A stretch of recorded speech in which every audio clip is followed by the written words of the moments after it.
Hello everyone! It's Rise and Nicole again. And it's been a long time na hindi ako nag-post sa akong YouTube channel. So today, ang gagawin natin ay gagawa tayo ng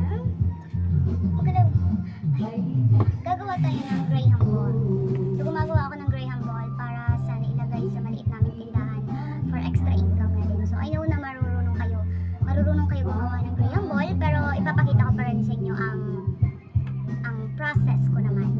Okay, so come and watch. Meron ako ditong dalawang mangkok. Maliwanag naman. And I have these Graham Crush sa marshmallow. Yeah, marshmallow. Nag-try na ako nito. This is not my first time. Pero nung first time ko kasi, nung gumawa ako ng Graham ball, yung ginamit kong sugar powder is ito, yung intense. Parang bagong product na iwan. Binili ko kasi mura. Yun pala, sa sobrang mura niya, maliit siya. Yes, maliit siya. Pero yung lasa niya is, may aftertaste. Yung aftertaste niya is yung mapait. Sa una, wala kang malalasahan, pero yung pinakadulo ng lasa nito, mapait. Kaya hindi ko siya nagamit kasi nalugi ako. Ang laki ng lugi ko nun. Gumawa siguro ako ng 60 pieces nun, pero yung nabili lang is 20 pieces. 30 pieces. So, ang dami nung natira, binigay ko na lang sa mga bata kasi sayang din naman. Tsaka hindi ko nagugustuhan yung lasa kasi mapait talaga siya. Hindi siya nakakatuwa kainin. Pero guys, bumili ako ng trusted brand ko talaga na sugared powder, which is Petraco. Yes, this is trusted brand. Kasi nung grade 12 ako, hindi talaga ako mapakali nung wala akong pera. At ayoko laging humihingi sa mama ko. Kaya nung grade 12 ako, nagtitinda ako ng marshmallow.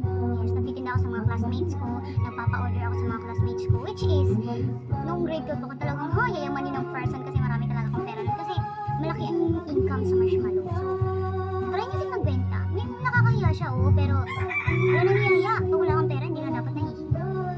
So, ito yung binili kong sugar powder. This is trusted. So, ito na binili ko. Mahal kasi ito. Kumpara dito.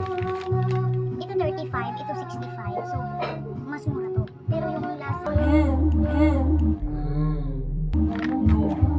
No sa lasa, girl. So, let's start. So, may dalawa akong mangkok dito. Pasensya na sa magalaw na camera kasi yung table namin yung bagay niya. Pasensya na. Sorry naman. So, may dalawa dito akong mangkok. Ito is for sugar powder and dito para sa Graham Crush. Hindi ko lang kung paano ipapakita. Ibababa ko lang yung camera. Sandali. Baba niya na. Dali. So, ito yung maliit na lang nga siya, konti na lang. So, bubuhos lang natin dito sa mangkok. Mabilis lang to gawin. Sobrang bilis lang ito gawin. At alam nyo na, ipapakita ko lang kasi ilang taon na tayong hindi nagkikita. Ilang buwan pa lang ata. Taon? Buwan. Isang taon. Isang taon kasi last update ko ng YouTube channel ko. Kailan ba yun? Hindi ko na maalala. Titingnan ko na lang mamaya. May tira-tira na lang. Pero malinis to guys ha. Malinis. At ang ginagamit ko ay cardboard. Ano na tong laman? So update sa condense. Ubus na po siya. So babalik ako guys. Bibilin na ako ng condense dahil hindi to matutuloy kung walang condense. Mahal ng condense. So hi guys. Nakabalik na ako. At nakabili na ako. This is bago. Tingnan malapit lang yung bilihan. So yeah, let's start. Hindi pwedeng sobrang dami nito kasi minsan hindi na siya mahawakan. Pagkit niya sa kamay. Pero no worries, gumagamit ako ng gloves para hindi siya malagkit. Halo-haloin lang natin.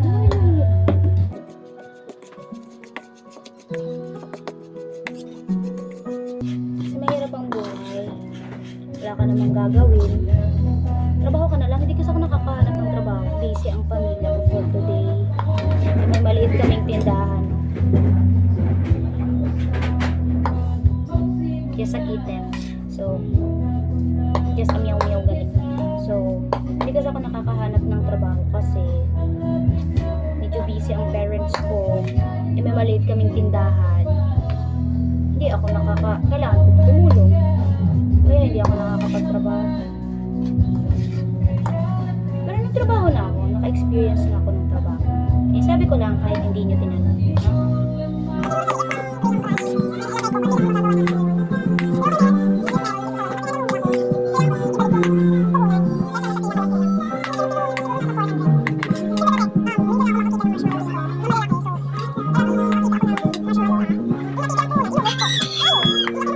Okay na to yung ganyan. Dahil may isa pa tayong problema, wala tayong gloves. So dahil wala tayong gloves, kasi yung gloves dito, yung isang box, 50. Minsan ko lang naman gamitin kasi minsan lang naman ako gumagawa. Hindi ako makabili kasi another puhunan na naman siya. So kumukuha ako ng dalawa nito, yung super ice pala. So yung dalawang super ice yung kinukuha ko. Tapos, hindi kasi dito yung kamay mo, kailangan mo siya i-stretch. So, stretch lang. Sige, stretch mo lang hanggang sa makapasok yung kamay mo. And then, after mo ma-stretch, try mo ilagay yung kamay mo, syempre. O, yung ganito, yung kasya na yung kamay mo, yung nakakagalaw ka pa, okay na to. Yeah, DIY, kasi wala tayong pera. Wala tayong pera, guys. Small lang to, small, super small.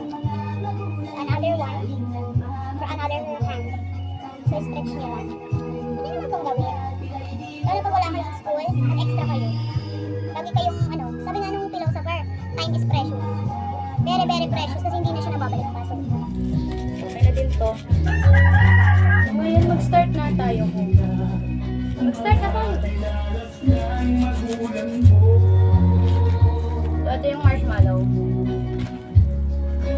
Ang liit lang niya talaga, oh. Apakaliit niya lang.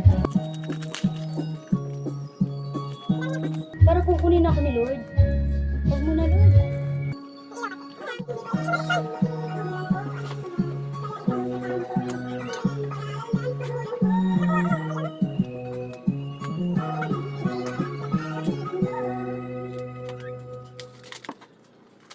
So, yeah. Muna. Pasensya na kayo sa ilaw, ha? Alam mo naman, low budget ang first. siguro aabot na ng 2 months sa akin. Kung consistent ang paggawa. Consistent yung business. So, sana pagpalain tayo ng Lord at kayo rin.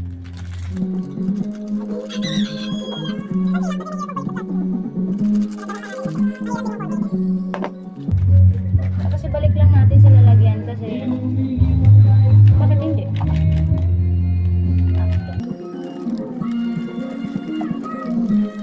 Pasensya na kayo sa tugtog, no? Hindi ko alam kung naririnig nyo ako, pero sana naririnig nyo ako. Kasi syempre, hindi lang tayo nakatira sa mundong ito. Bakit tayo magre-reklamo? Pero sana naririnig nyo ako. So, kumuha na din ako ng oil kasi pipilit, didikit. Ano guys, mahirap magtagalog, ah. Minasbati kasi kami dito, so nahihirapan ako magtagalog kasi hindi naman ako Tagalog. So kumuha ako ng oil kasi para hindi siya dumikit sa plastic. So let's start. So oil muna. Then kumuha lang kayo ng small portion ng gray ng brush. And then try to bilog-bilog. Kasi hindi talaga sa ilaw. Try to bilog-bilog it. And ipat-pat lang natin. Kailangan natin siya bilisin kasi talaga yung storage ng cellphone ko ay pumapatay. Pasensya na kayo. So, bilisan lang natin ang ating ginagawa. So, ilagay niyo lang siya dito and then i-roll niyo lang siya. So, dahil ganun yung portion, meron pa siyang nakalabas ng mga marshmallow. Nakikita pa siya, visible pa siya. So, kailangan niyo siyang gawa ng paraan. So, ikalat niyo na lang yung graham. Alam niyo ba? Mahirap tong gawin. Lalo yung pag ganito, yung kailangan yung ikalat. Dito nagpapatagal. Ito yung pinakamatagal na proseso sa paggawa ng ganyan.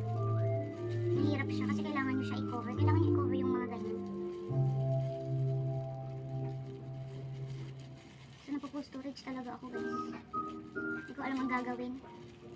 Kasi talagang, kapag dinilit ko naman kaagad to, yung mga video na hindi ko pa siya ini-edit, Wala ako may post lang. Common sense. Joke lang. Ang galis siya. Hindi ako ganun. No. So okay na to. Okay na. Kahit hindi na yung ano, no, pero yung malalaking portion or malalaking space ng marshmallow, yun yung kailangan nyo. So ilagay na natin siya sa ano? Sugar powder. So another, ulit-ulitin nyo lang yung process hanggang sa matapos nyo yung maubos nyo yung graham crush. Tulad nyo, para sa akin, mas malapot, yung parang mas marami yung condense, mas maganda. Pero huwag naman super dami-dami, parang hindi mo na siya kayang i-ano. Yung tama lang, yung parang feeling mo, kaya mo lang siya i-stretch. Kunti lang yung condense, mahihirapan kang i-spread yung marshmallow. I mean yung graham crackers. Yung graham crackers. I mean graham crush. Sorry. Ulit-ulit ang process. Huwag niyo kakalimutan yung oil para hindi talaga tumikip yung ano. Piling ko maliit yung konti na kung gagawa ko nito. Kasi sana maubos ko ano yung natirang marshmallow. Kasi nabuksan ko na siya. Kailangan ko siyang ubusin as much as possible. Guys, mag-subscribe kayo guys. Tulungan niyo naman ako guys. So alam niyo ba? Bakit bata pa? Gusto ko na talaga mag-vlog. Kasi alam niyo ba kayo? Ang feeling ko sa pag-vlog, feeling ko lang pero feeling ko pero yung feeling na to, parang totoo talaga. Totoo talaga siya. Sa pag-vlog kasi, may income. Alam mo yun? Tsaka isa pa sa gusto ko is, gusto ko palaging nasa camera ako. Yung nakikita ko palagi sa camera. And, nalalagyan ko siya ng mga memories. Nakikita ko sa video yung mga memories. Kaya katulad nung last Christmas, naalala niyo yun?